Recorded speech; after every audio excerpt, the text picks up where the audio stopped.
कुछ मुकाबले ऐसे होते हैं जो आपके दिल में ना घर बना लेते हैं। इनफैक्ट वो बहुत मेमोरेबल होते हैं, वो हिस्टोरिक होते हैं, वो हमेशा आपको याद रहते हैं और वो हर बार उस टीम की क्वालिटी को डिफाइन करते हैं। लॉर्ड्स में जो भारत ने किया ये उनमें से वो एक टेस्ट मैच था कि भाई लॉर्ड्स के मैदान पर बार बार टेल ऑफ मैनी कमबैक्स। जब जब आपको लग रहा है कि भारतीय टीम पिछड़ रही है, वहां से फिर वो बाउंस बैक करना, कभी ये हीरो कभी वो हीरो।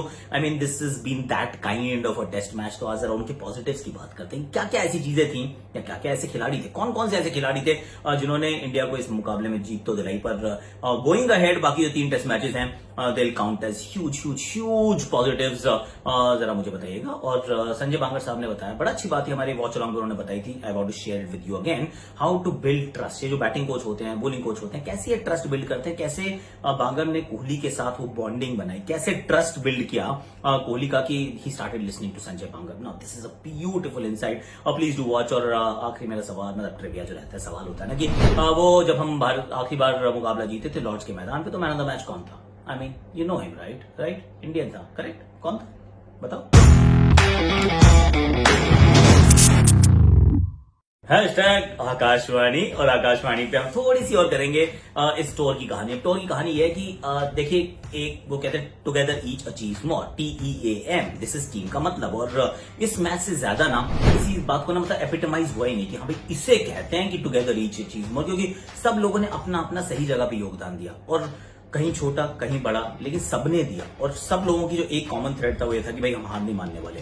और दूसरा कॉमन थ्रेड ये था कि राहुल ने बोला कि अगर आपने हमारी टीम में से किसी एक से पंगा लिया ना तो हम सारे इकट्ठे हो जाएंगे। इट्स लाइक वो चंदेन ने जैसे वो मैकडॉनल्ड्स में लेके गया था ना शाहरुख खान साहब पूरी टीम को, वो टीम एकत्रित हो गई थी। मतलब यहाँ पे मैकडॉनल्ड्स जाने की जरूरत नहीं थी, बट टीम एकत्रित है। अगर आपने किसी भी एक खिलाड़ी को इफ यू मतलब start targeting one of India's players, मतलब हो सकता है सिराज हो, छोटा बच्चा समझ के अगर तुमने किया ना तो फिर सारी की सारी टीम तुम्हारे पीछे लग जाएगी। रोहित, राहुल, विराट कोहली, बुमराह, शमी, ईशान, सब आपके पीछे पड़ जाएंगे और फिर छोड़ेंगे नहीं। तो ये बड़ी अच्छी एक बात मुझे बहुत बढ़िया लगी। लेकिन जो बड़े बड़े पॉजिटिव, तो उसमें सबसे बड़ा पॉजिटिव जो मुझे लगा वो ये था कि सिराज और ईशान की जोड़ी। सिराज 8 विकेट, सिराज का राज है। This was absolutely sensational. से 7वां टेस्ट खेल रहा है, 8 विकेट इसने चटकाई है, 4 पहली इनिंग में, 4 दूसरी इनिंग में। और जब जब आपको विकेट चाहिए आप इनकी तरफ जाते हैं। सबसे इनएक्सपीरियंस बॉलर है, लेकिन सबसे ज्यादा आप इनसे भरोसा दिखाते हैं। और he has the ability to make things happen. कि आते हैं, जोर से डालते हैं, विकेट टेकिंग बॉल्स डालते हैं, बॉल इज मूविंग यार, पढ़ने के बाद मूव कर रही है, इज व्हाट इज एक्सेप्शनल। पर अकेला नहीं ना, you hunt in pairs.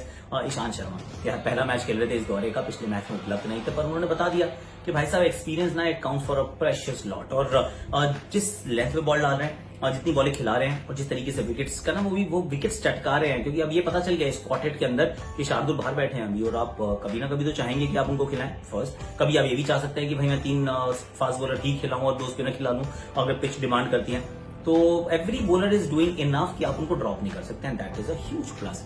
Second Rahane और गुजरात दोनों के ऊपर ये सवाल था ना कि भाई ये क्या कर रहे हैं, इनको तो टीम से ड्रॉप कीजिए, आप इनका रिप्लेसमेंट ढूंढिए एंड ऑल ऑफ दैट। तो जब बैटिंग करने आया तो ये भी लोगों ने कहा कि अरे इतना धीमा खेल लो, कैसे जीतेगी भारतीय टीम। लेकिन I must tell you one stat कि जब जब इन्होंने 50 या 50 से ऊपर की साझेदारी की है ना, India has never lost a single test match.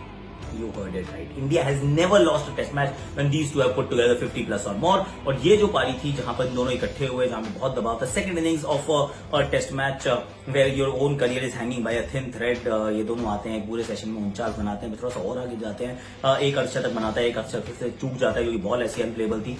पर इंपॉर्टेंट पारी है, क्योंकि वो नहीं खेलते ना तो चौथे दिन आप बस्ता पैक करते, लीड्स की तरफ जाते। स्कोर लाइन थी 1-0 इन फेवर ऑफ इंग्लैंड। इन दोनों का यहाँ प्रदर्शन करना इस मैच के लिए and the entire series, so now there will be no discussion hopefully, I think was absolutely critical. थोड़ा सा और आगे चलते हैं, फिर बात करते हैं बुमराह और शमी की। आखिरी दिन बुमराह शमी का शो था यार, पहले तो बल्ले के साथ, उसके बाद गेंद के साथ। Shami was exceptional, he produce the goods every now and then. पर इस बार 61 रन की पारी, साथ में बुमराह थे, बाउंसर लगे जा रही है सर पे, कभी शरीर पे एंड ऑल ऑफ दैट, पर रुके नहीं, थमे नहीं, टूटे नहीं, एंड दैट्स एब्सोल्युटली एक्सेप्शनल। उसका गेंदबाजी बुमराह ने जो किया वो मतलब क्रिटिकल था। नई गेंद से विकेट, रूट को आउट करना, ओली रॉबिन्सन को राउंड द विकेट जाके स्लो रन करके आउट करना जब मैंडेटरी ओवर्स चल रहे थे।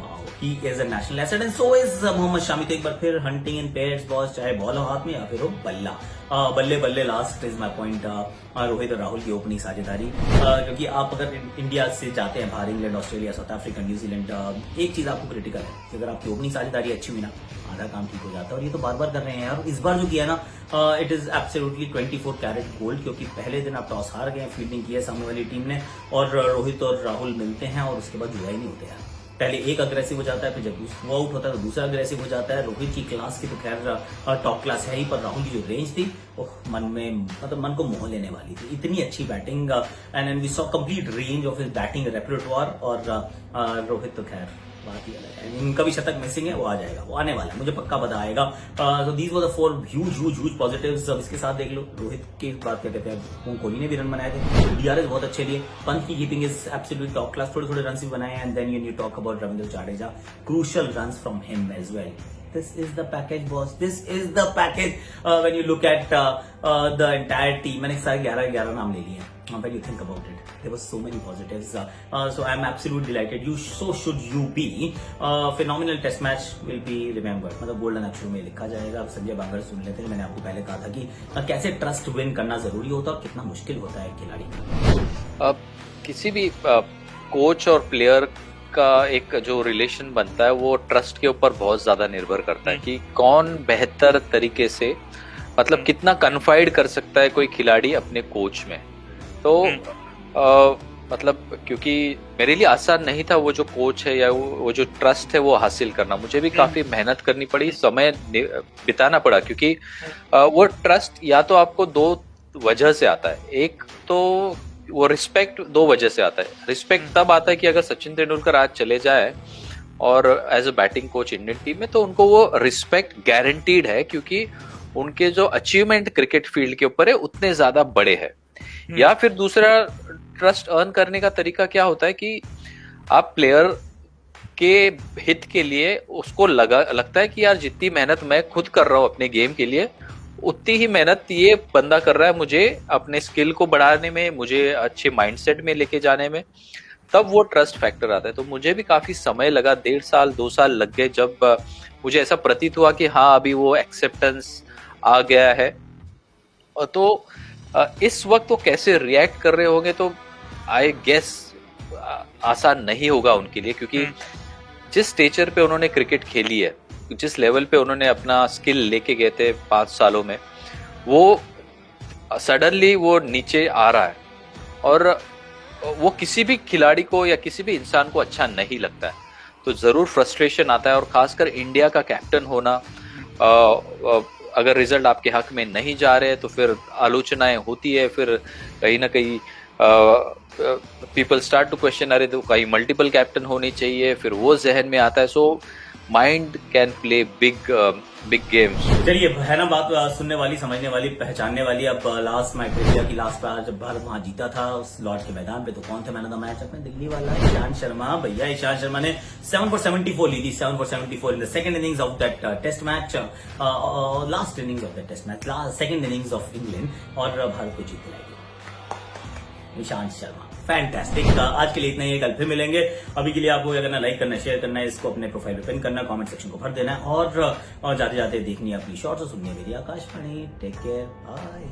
कीचड़ में खेल रहे हैं जनाब, और भाई साहब बल्ला घुमाया और खुद ही हेलीकॉप्टर बन गए। ये दोबारा देखते हैं जरा।